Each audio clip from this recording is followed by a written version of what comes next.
Darlene Lamb only had a few minutes to flee the floodwaters quickly encroaching her beloved home on Vail Island, Hay River, Northwest Territories. Grabbing stuff, went running out the door, and by the time I got to the truck, the water was everywhere. That's how fast it came. Around 400 residents live on Vail Island on the east side of town. This year they've seen extreme flooding caused by high water levels and ice jams along the Hay River. Various sections of town began evacuating over the last few days, and on Wednesday evening, with the risk of downed power lines and swift-moving ice and water, the entire town of just over 3,000 has been ordered to evacuate. Well, I didn't want to leave, but the mayor called me, and I could hear it in her voice that she was urging me to leave, and that there was all that ice that's frozen and packed, and there's a heck of a lot of water coming still. And once that water hits the ice or whatever and it goes, we don't know what direction it's going to go. The nearby Dene communities of N.W.T First Nation and West Point First Nation are also under evacuation notice, with elders and families going to the local wellness center. But according to membership, space is limited and not everyone has a place to stay. Because there's no room anywhere. Oh. So there's no room at the treatment center.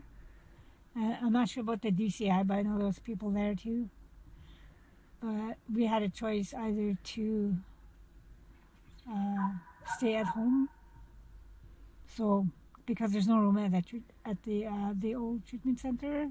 Emotions ran high at a town hall meeting on Tuesday.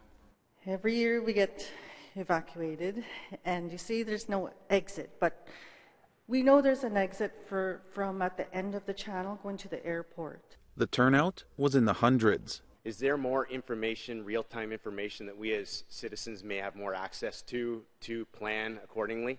Now, I've got a farm of 118,000 birds, and it's a rather big operation that I've got to make a lot of stage decisions based on probabilities. Residents here say there's been a lack of communication and question why the town wasn't better prepared when they knew they were at risk of flooding this year. Is there any policy that's going to be in place with regards to sandbagging the current or at-risk properties? When it comes to the monitors on the river, my understanding is some of them weren't quite, they're a little erroneous readings. I was personally using those to kind of read what was coming.